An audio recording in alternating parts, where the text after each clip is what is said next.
రెసిపీతో అయితే మీ ముందుకు వచ్చాను. ఇప్పుడు పొయ్యి ముట్టించుకోవాలి. గిన్నె పెట్టుకొని దాంట్లో ఒక 2 స్పూన్స్ ఆయిల్ అయితే వేసుకోవాలండి. ఆయిల్ అయితే హీట్ అయిపోయిందండి. ఇప్పుడైతే సన్నగా తరుక్కున్న ఆనియన్స్ అయితే వేస్తున్నాను. ఆనియన్స్ మంచిగా ఆనియన్స్ దబ్బున మగ్గడానికి కొంచెం అంతా సాల్ట్ వేసుకోనండి. సాల్ట్ వేసుకున్నాం కదండి, ఇప్పుడు మంచిగా కలిపేసుకోవాలి. మంచిగా కలిపేసుకొని కొంచెం సేపు సిమ్లో పెట్టేసుకోండి. మంచిగా ఉడుకుతుంది ఆనియన్ అంతా. ఇప్పుడైతే ఆనియన్ అంతా వేగిపోయిందండి.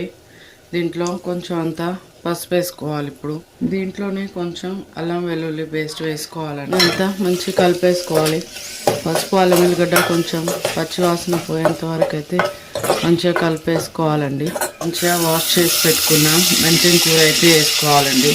మెంతిన కూర అయితే మంచిగా కలిపేసుకోవాలండి. ఇప్పుడు కొంచెం ఆకు కొంచెం ఉడకాలో ఆలు అయితే వేసేసుకోవాలండి. ఆలు కూడా మంచిగా కలిపేసుకొని ఆలు కూడా మంచిగా వేగిపోవాలి. దీంట్లోనే కొంచెం అంతా సాల్ట్ వేసుకోవాలి. ఆలు ఉడకడానికి సాల్ట్ వేసుకుంటే తొందరగా ఉడుకుతుందండి.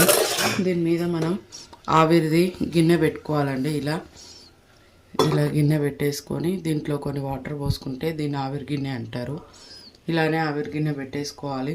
వాటర్ పోసుకోవద్దు, టేస్ట్ బాగుండదు. ఇప్పుడైతే ఒకసారి ఇది తీసి కలిపేసుకుందామండి. ఒకసారి కలుపుకోవాలి. చూస్తున్నారు కదా, ఇదిగోండి మనం వాటర్ పోయకుండా ఎంత బాగా వాటర్ అయితే వచ్చేసాయి దీంట్లో. చూడండి మంచిగా ఉడికిపోతుంది కదండి ఆలు.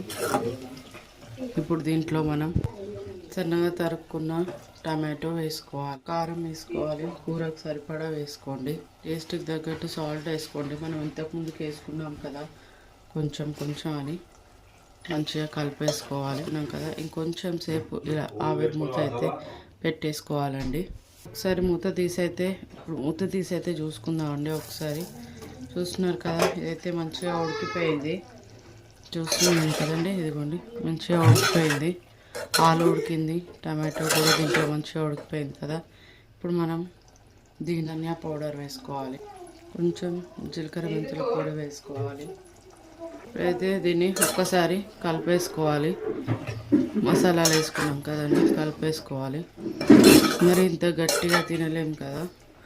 ఇప్పుడు దీంట్లో మొత్తం అంతా ఉడికిపోయింది కాబట్టి ఇప్పుడు కొన్ని మనం ఆవిరికి ఏవైతే వాటర్ పెట్టుకున్నామో కొంచెం వేడిగా ఉంటాయి కదా, ఈ వాటరే వేసేసుకోవాలి. కొంచెం వేసేసుకొని ఒక్కసారి కలిపేసుకోవాలండి.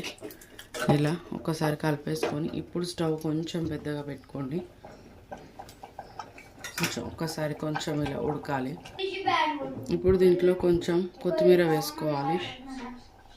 కొంచెం కొత్తిమీర వేసుకొని ఒకసారి కలిపేసుకోవాలండి మంచిగా. ఇప్పుడైతే ఇది రెడీ అయిపోయినట్టే. Thanks for watching. మరెన్నో ఇలాంటి వీడియోలు మీకు మరెన్నో కావాలి అనుకుంటే నా ఛానల్ని సబ్స్క్రైబ్ చేసుకోండి. Thanks for watching. Bye bye.